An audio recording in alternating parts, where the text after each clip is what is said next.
Pakistanis have abandon, वो अभी सियासत में नहीं है, वो सवाए एक दूसरे के साथ यूट्यूब पे और एक दूसरे के साथ फेसबुक की लड़ाइयों पे ट्विटरों से आगे अभी तक नहीं जा सके। और वो इनको सीखना ये चाहिए। आपके लिए एक छोटा सा इशारा है, आप फेसबुक पे कश्मीर का नाम लिख के देखें, शाम तक आपका अकाउंट बंद हो जाएगा। आप ट्वीट के ऊपर कश्मीर का नाम लिखें, शाम को आपका ट्विटर अकाउंट बंद हो जाएगा। उनकी पावर देखें आप। इससे ज्यादा मैं क्या कहूं। इंडिया, चाइना का मीडिया कंट्रोल्ड है, वो खबर नहीं, अभी तक वो ये खबर नहीं दे रहे इंडिया के साथ झड़प में उनके फौजी कितने मरे हैं। आप क्या समझते हैं कि जो एक नरेंद्र मोदी साहब ने अपने इंडियंस के लिए अपना एक इमेज क्राफ्ट किया ग्लोबली कि मैं जी पूरी दुनिया मुझे रिसीव कर रही है, ट्रम्प इंडिया आए, फिर उन्होंने वहां पे इलेक्शन हौदी मोदी किया और फिर इधर भी आए, तो आप क्या समझते हैं कि इंडिया जो है वो ट्रम्प के साथ एक स्ट्रेटेजिक पार्टनरशिप है, हमें इसकी समझ है। हम अक्सर कहते हैं, मैं खुद पढ़ाता हूं, मुझे पता है कि पाकिस्तान के जो ट्रांजैक्शनल रिलेशनशिप है, हमारी कोई स्ट्रेटेजिक पार्टनरशिप नहीं है अमेरिका के साथ। हमें वो कहते हैं कि Pakistan is our ally and India is our friend, तो वो तो हमें समझ आती है इन चीजों की कि ये चीजें हैं। आप क्या समझते हैं कि इंडिया जो फैक्टर है, एक तो इसको दो सवाल को मैं दो हिस्सों में करना चाहता हूं। एक तो ये बताएं कि इंडिया कितना पावरफुल प्लेयर बन चुका है अमेरिका में, और दूसरी बात यह है कि हमें पाकिस्तानियों को इंडिया को जो है वो हमें पता है हमारे लिए प्रॉब्लम्स क्रिएट करते होंगे अमेरिका में, तो इससे पाकिस्तानियों को कैसे कोप अप करना, वो चाहते होंगे कि पाकिस्तानी आइसोलेट हो, वहां मेन स्ट्रीम ना हो। क्या ये फैक्टर दोनों पाए जाते हैं? सर इस पे जरा बताइए। यहाँ पे मैं शुरू यहां से करना चाहूंगा कि अमेरिका में आपको सोमालिया के कांग्रेसमैन मिल जाते हैं, यहां पे आपको इथियोपिया के कांग्रेसमैन मिल जाते हैं। इस वक्त 5-6 इंडियन डिसेंट के कांग्रेसमैन हैं। यहाँ की आप जितनी बड़ी फॉर्च्यून 500 कंपनीज, गूगल है, माइक्रोसॉफ्ट है, मास्टर कार्ड है, इन सब के सीईओज इंडियन हैं। वर्सेस न्यूयॉर्क में सबसे ज्यादा आबादी पाकिस्तानियों की है, वहां एक काउंसिलमैन भी नहीं है पाकिस्तानी। ये लम्हा फिक्री है। ठीक है। एक दूसरा, उसमें मैं ये कहूंगा, जिस तरीके से मैंने कहा है कि मोदी इंडिया में उन्होंने भगवान बना लिया उसको। मोदी साहब बात करते हैं, मोदी साहब आज आग लगा दें इंडिया को, वो तब भी कहेंगे कि मोदी साहब ने बड़ा अच्छा किया। आप सोच नहीं सकते कि मैं कितना भयानक देख रहा हूं चेहरा यहां पे इस वक्त वॉशिंगटन डीसी में। जो हालात हैं, निक्की हेली, बॉबी जिंदल, और जिस तरीके से कैंपेन के अंदर घुस के उन्होंने रिपब्लिकन पार्टी को टेक ओवर किया है, पाकिस्तानी अबैंडन कर चुके हैं वॉशिंगटन डीसी को। मेरे लिए अफसोस, मैं ये इससे ज्यादा नहीं कुछ कह सकूंगा। Pakistan has abandon America, Pakistanis have abandon, वो अभी सियासत में नहीं है, वो सवाए एक दूसरे के साथ यूट्यूब पे और एक दूसरे के साथ फेसबुक की लड़ाइयों पे ट्विटरों से आगे अभी तक नहीं जा सके। और वो इनको सीखना ये चाहिए।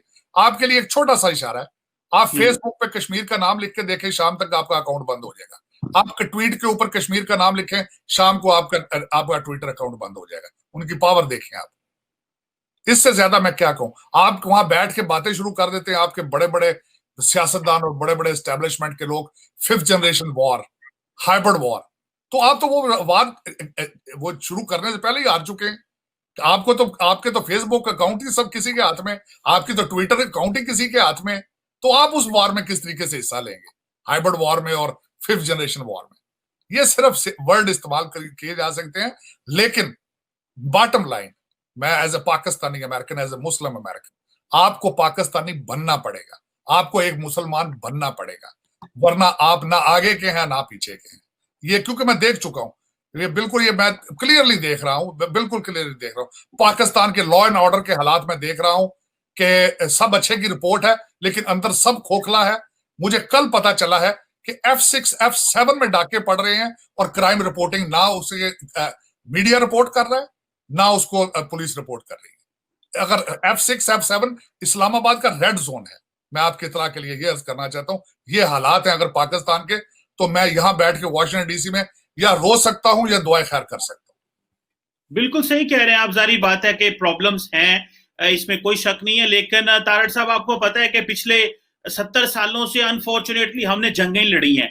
मैं तो अक्सर कहता हूं कि भाई इतनी जंगें लड़ी, हमारी इकोनॉमी नहीं ठीक हो सकी, हमें इतने ज्यादा चैलेंजेस रहे। अभी गवर्नमेंट ये चाहती है, अभी एस्टैब्लिशमेंट ये चाहती है, अभी सब लोग ये चाहते हैं कि हम सिर्फ इकोनॉमी पे फोकस करें, लॉ एंड ऑर्डर ठीक करें, और इस पे ये जो हम हर बंदा जो एक जिस तरह हमारे दुश्मन मुल्क भारत ने पूरी दुनिया में अपना क्लाउड बनाया, ये क्लाउड बनाना पड़ेगा, अपनी सॉफ्ट पावर, अपना कल्चर, इन चीजों को प्रमोट करने पड़ेगा। और आपने बिल्कुल सही कहा कि आपका ट्विटर हैंडल और आपका फेसबुक ही हमारे हाथ में नहीं है, हमें जब मर्जी वो वहां से बैठ के सस्पेंड कर दें। तो ये टेक्नोलॉजी की दुनिया है, इसमें हमें इन्वेस्टमेंट करनी पड़ेगी, और ये लॉन्ग टर्म गेम है, क्योंकि अभी चीन और भारत की लड़ाई में चोर साहब जो बात सामने आ रही है, वो चीनी कहते हैं कि हमने तो इनसे फिजिकल लड़ाई लड़नी नहीं है, लड़ाई तो नहीं है, इलेक्ट्रोमैग्नेटिक वॉरफेयर होनी है जिसका आप जिक्र कर रहे हैं, ये तो लड़ाई कहीं और होनी है, तो वहां पे हमें तैयार होना पड़ेगा। आपकी बात बिल्कुल सही है। उस पे मैं थोड़ा सा एक बात बताऊंगा सर। इंडिया कुछ थोड़ा सा इलाका चाइना का नहीं है, ऑलमोस्ट 1-2 स्टेटें कब्जे में करके बैठा हुआ है। चाइना वो नहीं छुड़ा सकता। चाइना लाउड स्पीकर लगा के पंजाबी गाने चला रहा है वहां पे बॉर्डर पे। और अगली बात बताना चाहता हूं आपको, चाइना इंडिया को एज ए कस्टमर लूज करना अफोर्ड नहीं कर सकता। और उसकी बात यह है, एक चाइनीज सोल्जर मुझे बता दें जो चाइनीज इंटरेस्ट के लिए 10,000 मील अपनी जंग लड़ रहा हो। आप मुझे ये बता दें सिर्फ चाइनीज की कितनी बार अपने चाइना से बाहर मिलिट्री आर्मी बेसिस हैं। अगर मैं आपको बताऊं तो आप शर्मिंदा हो जाएंगे। एक है सिर्फ, और वो कहाँ है? जिबूती में। आपने सारे अंडे आपने पकड़ के उस बास्केट में डाल दिए। मैं फिर उसका क्या कहूं? और मैं ये एक बात जो कंक्लूजन के तौर पे कहूंगा, जो सब 73 साल के डाके हैं, 73 साल, इन सारे डाकों में ये मेरी गुजारिश है, सारे पाकिस्तानी थे, उनमें कोई भी ब्रिटिश नहीं था, कोई भी फ्रेंच नहीं था, कोई भी अमेरिकन नहीं था। आज भी आपकी जुडिशरी भी पाकिस्तानी है, अल्हम्दुलिल्लाह मुसलमान है। आपकी सारी एस्टेब्लिशमेंट, आपके सारे सियासतदान पाकिस्तानी है, सबके इस्लामिक नाम है, सभी कलमा गो हैं। ये अब लम्हा फिक्रिया, इससे आगे कहां जाएंगे आप? वो एक तारिक अजीज साहब की एक फिक्रा होता था, मुझे भूलता नहीं है, वो कहते थे गलती गुंजाइश निश्ता। तारड़ साहब, एक आखिरी छोटा सा सवाल मेरे ज़हन में आया चाइना का। ये जारी बात है कि ये वुहान के बाद और कोविड के बाद चीन की रेपुटेशन अमेरिका में तो वो नहीं होगी, बड़े कंट्रोवर्शियली देखा जाता होगा।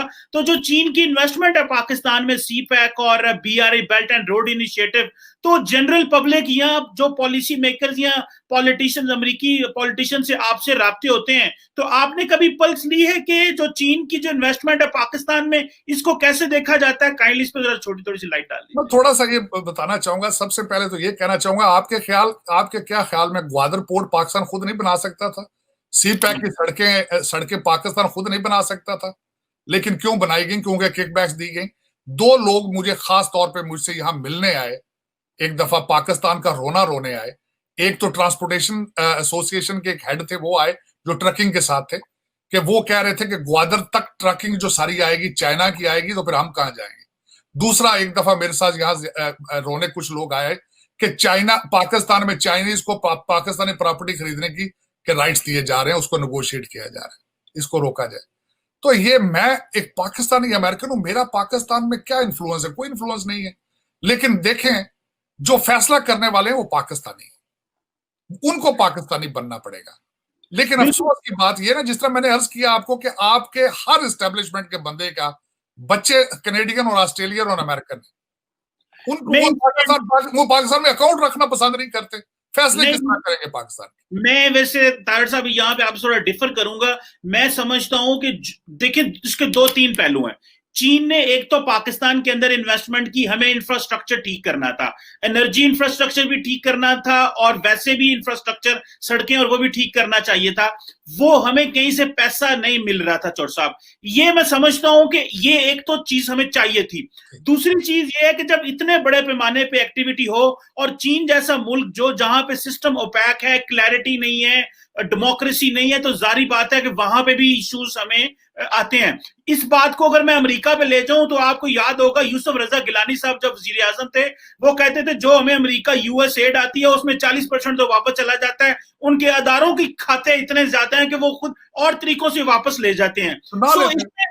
नहीं, मैं बस बताने लगा हूं कि जारी बात है कि जब इतना बड़ा इन्वेस्टमेंट होगी तो उसमें कहीं ना कहीं पे प्रॉब्लम्स, इश्यूज तो होते हैं, और वो होंगे और हैं।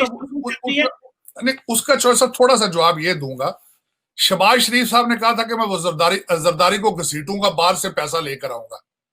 इमरान खान साहब अभी तक कहते रहे हैं कि आखिरी दिन तक, मुझे कल किसी ने एक जोक बना के भेजा असेंबली की तकरीर का कि उनके वजीर और खान साहब खुद कहते रहे कि बाहर से पैसे लेकर आए। मैंने अगले दिन एक छोटा सा हमें जज्बात में आया कि चैलेंज कर दिया। मैं कहा खान साहब आपके सारे बिलियनर आपकी टेबल पे कैबिनेट में है, आप थोड़े थोड़े इनसे पैसे लें तो IMF का कर्जा खत्म हो सकता है। लेकिन अगर आप टोटल यहां पे आप आए, और मैंने बल्कि जज्बात में आके कहा कि आप हमारे टैक्सी ड्राइवरों की जेबों पे क्यों नजरें, आप जब हमारी बच्चियों की इज्जतें नहीं बचा सकते वहां पे। आपने हमसे ओवरसीज पाकिस्तानी से पैसे लेके शौकत खानम हस्पताल बना लिया, आप अपनी टेबल पे क्यों नहीं लोगों से पूछते।